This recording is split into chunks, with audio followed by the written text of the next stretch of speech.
Today, we're joined by an inspiring advocate and community leader whose work centers on empowering women and uplifting communities.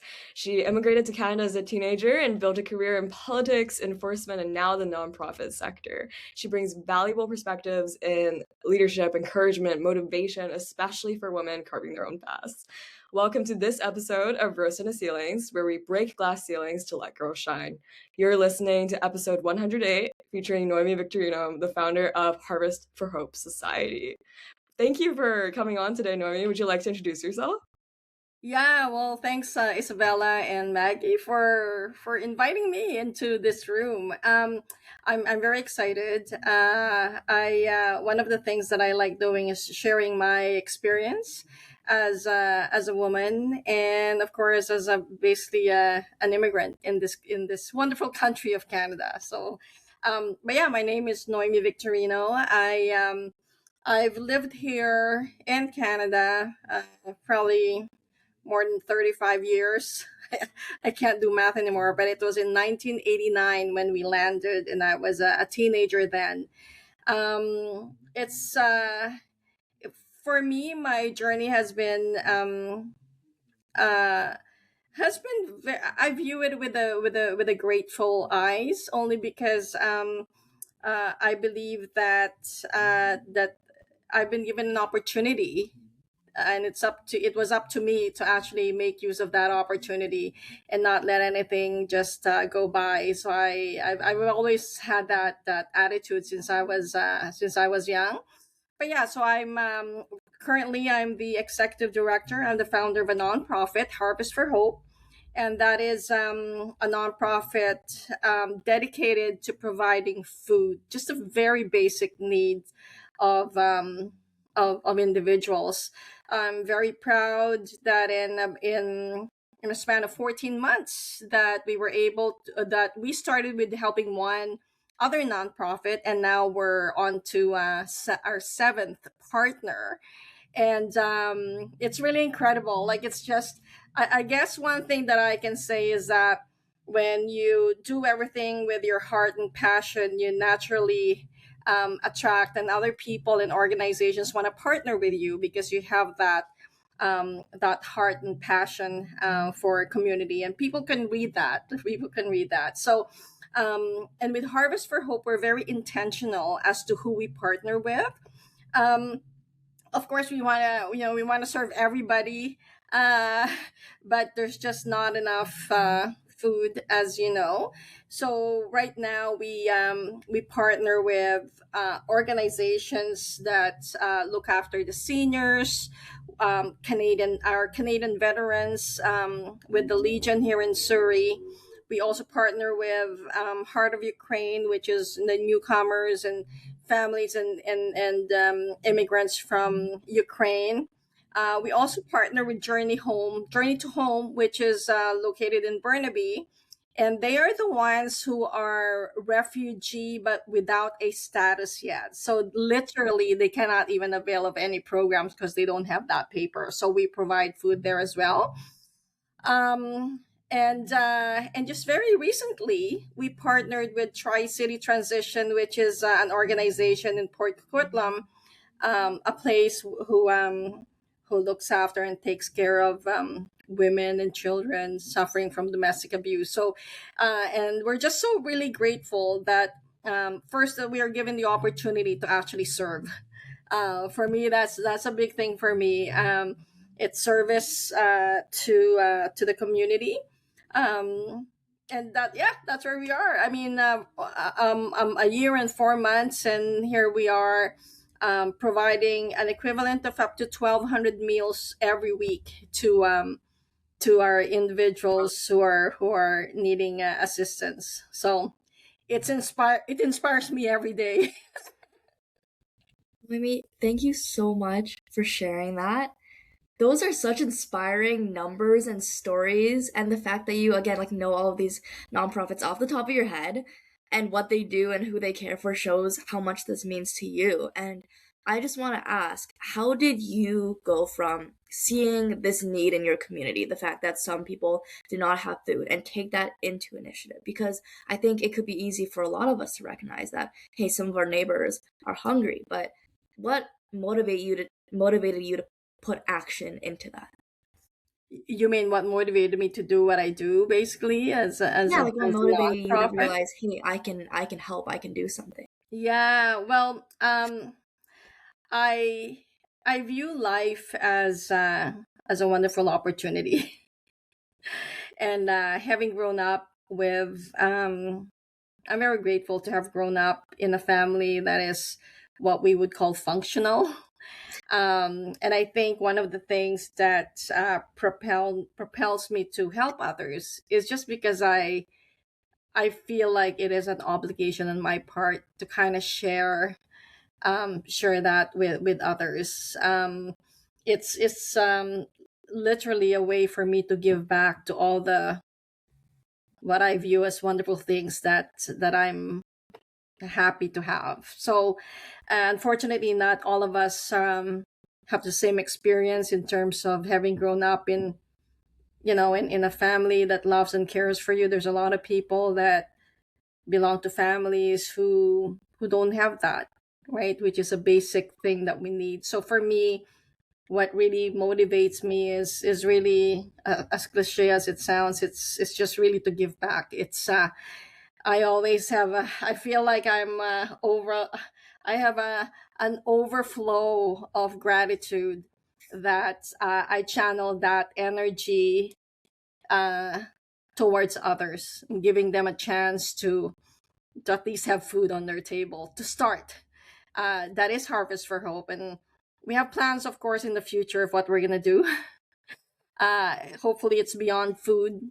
Actually, it's not hopefully beyond food. It will be beyond food. So yeah, that's what keeps me busy most of the time. And then I think it's important for me to also share, as women, as a woman, that there's also an area that we should be looking at for those who want to further help the community, and that is to actually serve in public office.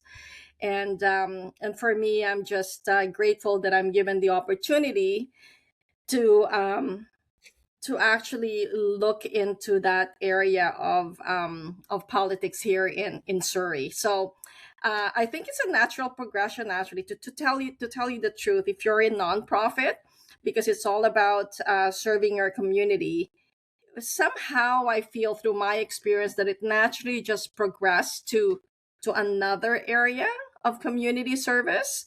And for me, that is, and I think it's very important to have women in politics. I mean, it's much better now.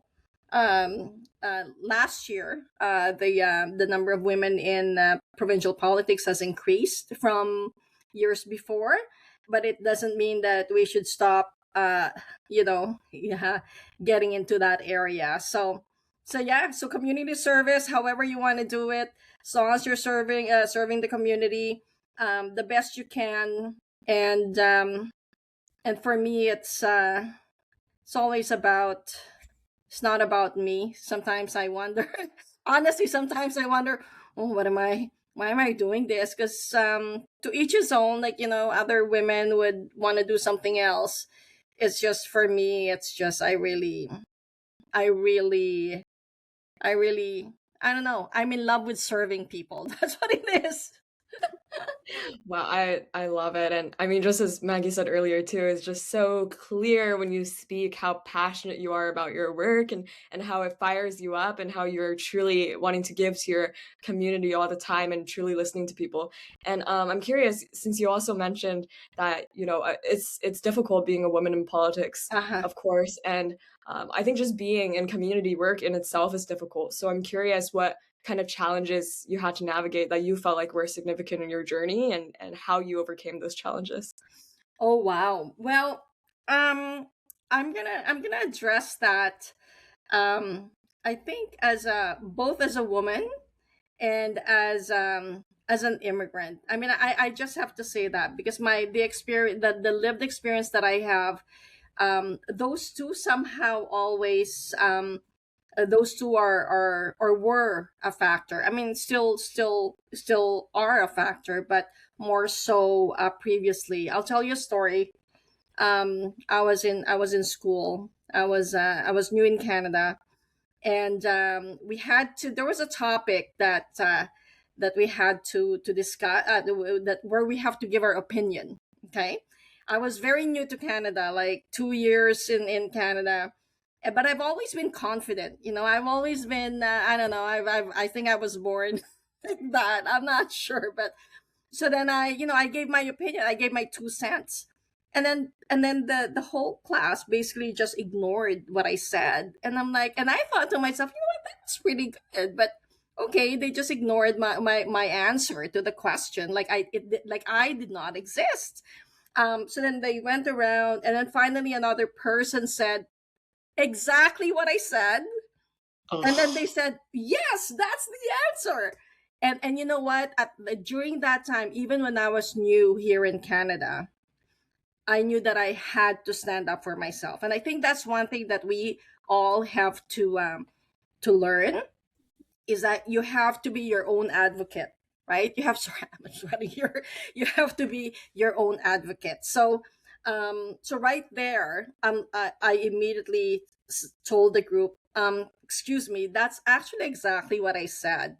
And so even though it was a little brave of me at that time to speak up, but I did speak up, because no one else will do it for you. You have to do it for yourself, right? So yeah, so that was one of the challenges. And I find that being a woman and being, not being born here, I find that I have to prove myself a little bit harder than others, because initially you cannot, some people look at you and they have doubt. They have doubts, if first there are blinders, right? So maybe a little bit of an accent kind of throws off the thought of what I was saying. um but yeah, I find that I have to work harder. I have to learn how to present my words better. uh yeah, it's not easy. You really, really have to have the courage to make sure that they listen to you. And I don't stop until they listen to me. Even to this day, I'm like, oh, and if it's just persistence, believe in yourself, believe in yourself, and just always, just be your best advocate. That is such a powerful story, Mm-hmm. because as immigrant woman, I probably know like 10 other immigrant women who have had the exact same experience happen to them. Yeah. And hearing you talk about, hey, like it is possible just to say a sentence, 2 sentences, standing up for yourself is really motivating. So I want to ask you, if there is another maybe young immigrant girl who is in that position where she's Mhm. being overlooked, she's being ignored, what advice can you give her to be able to advocate for herself like you were able to? You know what? We only have one life on earth, right? And I think that it would be such a tremendous loss if you're not able to give yourself a chance to be your fullest potential, right? I mean, for me, that's it. That's the best gift you can give to yourself. Is that, again, you have to advocate for yourself. Um, um, because this is a tough world. A lot of people will doubt you, will probably, there are some challenge situations where it will bring you down.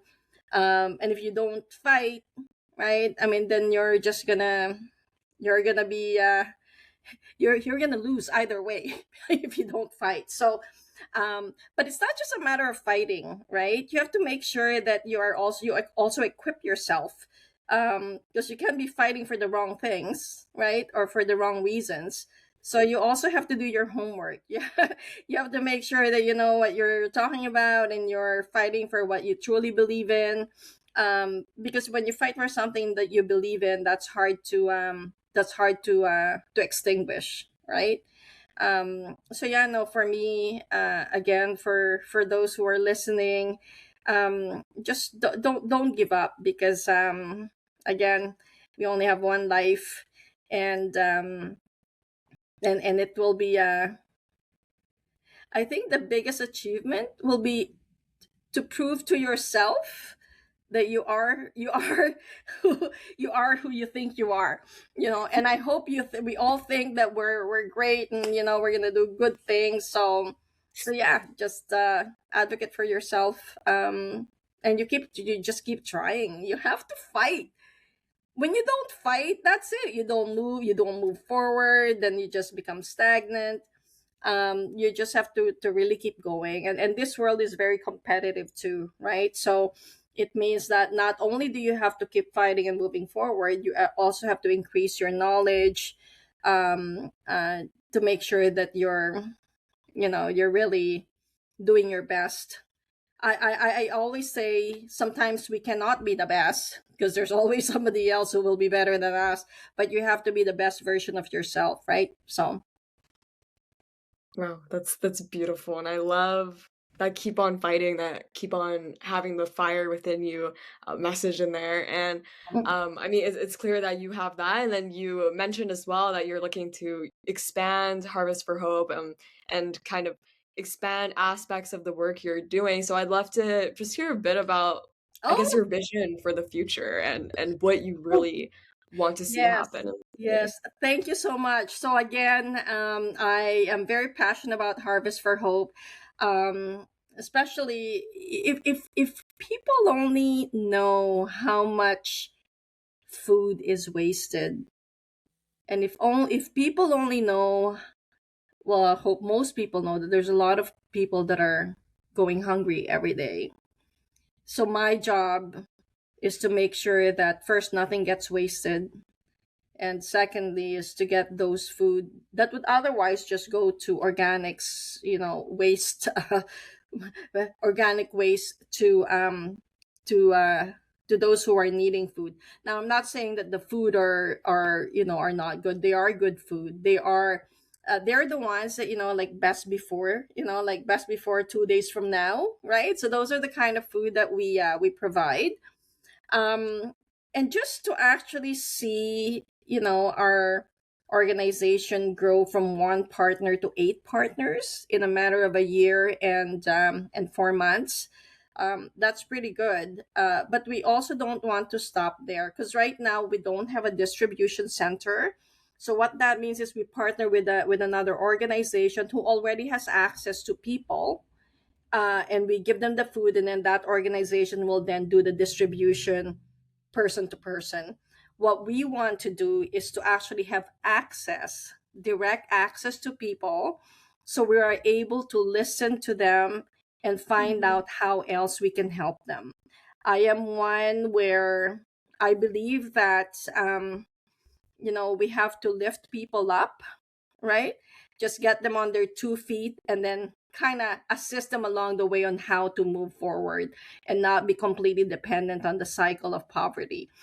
So for me, my hope is to have our own distribution center where we would have direct access to people, and then just provide a wraparound service. So for example, we would ask if they wish to share the reason why they are food insecure. And if they say, oh, I don't know, I just lost my job, and I don't know how to do my resume, and nobody's calling me back. So we want to be able to provide that sort of Mhm. career development um, aspect to that person.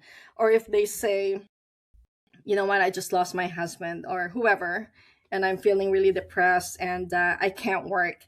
So we want to be able to refer them to somebody they can talk to, who who are providing volunteer services to us. So for me, it's all about helping each other, like, um uh there's a lot of people who want to help, but sometimes they just have not been asked to help, right? Mm. And for me, one thing that I also want to share with our wonderful viewers is that no matter how good you are in doing things alone, you can't do it alone. Okay. So that means you always have to surround yourself with people with the same passion. and then you guys make magic. Right? So for me, that's what it is. In other words, it's networking. Networking. I find that now that I'm in community work, I find people that share the same values, the same people that want to help each other. And you have to be in that community of people so that you're able to accomplish wonderful things in the fastest time possible, right? So for me, it's that's what I want to do with Harvest for Hope, is to get to a point where we have our distribution center, provide wraparound service, partner with other organizations, um, and what I want to do is actually do some measurements. I want to be able to track progress. I want to be able to say, you know what, we've helped 200 people. Out of this 200 individuals, 50 were needing work, and 25 of them got a job, within 30 days. Like I am a very results oriented person. I want to be able to measure or track progress, because if you don't track your progress, then you don't know where to improve, right? Or what to improve. So it's sometimes I wonder if it will ever end, because sometimes I just go, okay, this is done, what's next, right? But that is but I'm hoping that we are all like that. It doesn't have to be like, in one area. It could be in it has to be in an area that you're really, really passionate about, whatever that is. Absolutely. And when we throughout this entire episode, I've found that it's like radiating through the screen how much of a healthy mindset you have almost just towards life. Like you're always talking about gratitude and passion and community and loving and helping others. So I want to ask you, how do you kind of keep that mindset when things get hard? How do you keep being true to yourself and to your values? You know what? How do I stay true to myself? Mm. Um, the truth of the matter is, I will only do things that I'm where I'm my authentic self. So there's no. It would be hard to say that I will deviate from that, because that's who I am. Who I am is, I love people. I I like to give people second chance, that kind of person. I want to be able to inspire and motivate and encourage people. Um, so it's, I yeah, it's honestly, I've always been true to myself. I think where I will not be true to myself is is if I explore something contrary to what I'm doing right now for the sake of, let's say, money. Nothing wrong with money, but let's say, um, you know, I say forget all these, the clients that we serve. I'm gonna just give up tomorrow and just pursue something that will give me $1 million. I will probably find a way to do both, Yeah. not abandon one. Okay, because you can still get the $1 million and still continue to help, right? So what I'm saying is, I think if you just stay to the core of who you are, whether that be helping the community, you can always branch out from there. But I don't think you can ever leave. You should not leave who you are, like what you're passionate about, because that's what keeps us going. Is our passion. Passion, if it's true, I don't think it dies. I think it just stays and it grows. It flourishes. It attracts. It becomes bigger. It's just so many wonderful things when you're passionate about something and you're doing something about it.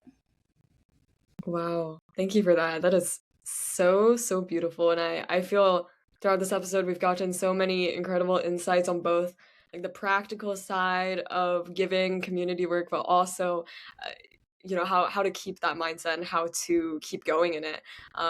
And I'm just curious if you have any last pieces of advice for the girls listening, what you want to impart on them, anything that you'd like to say to leave us off today. Yeah. Well, first find out, this is probably going to be like a more like a step, not like an essay or a paragraph. Okay. So it would be like, first you find out what you truly want, what you truly love, and then second, you just come up with a plan, like how do you get from here to there. And then second, who are the people you need to surround with, right? And then what are the resources that you need to get you to accomplish all these things, right? And then I think at the end, just don't give up. Don't give up. Just do the best you can. Surround yourself with people. You always have to have that one person who can say, you can do it, you can do it. And I'll tell you, in my life, I have my father that did that. Even when I was young, he'll always say, you can do it, daughter. So find that one person, because honestly, there are days when we will feel so down. We'll feel, oh, I didn't do a good job. But it's nice to just have that one person. So yeah, just pursue what you love, equip yourself to reach that goal, and surround yourself with people that will help you along the way. And just and go out there and you shine. Like you owe that. We owe that to ourselves. We owe that to ourselves. So true. It's a big betrayal if you don't do your best, right? Again, hard to be the best, but you have to do your best. Wow. Yeah, I feel so motivated listening to that, and I think I've already found my you can do it person. It's Maggie and all of the feminists that we get to listen to on this podcast. So thank you for coming on today. And would you like to, where can our audience find you? What are your handles?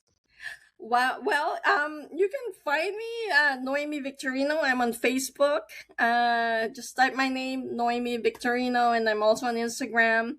Harvestforhope.ca is the information about our nonprofit.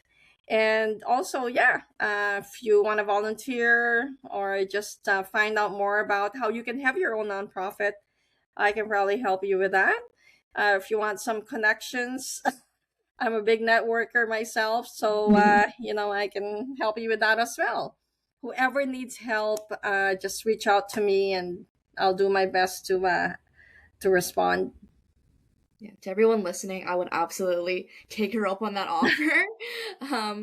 Yeah, thank you so much for coming on and chatting with us, chatting to our audience. To our audience, thank you so much for tuning in. We hope that you took something insightful out today. I know that me and Isabella sure have. Yes, just thank you all around. Great, thank you.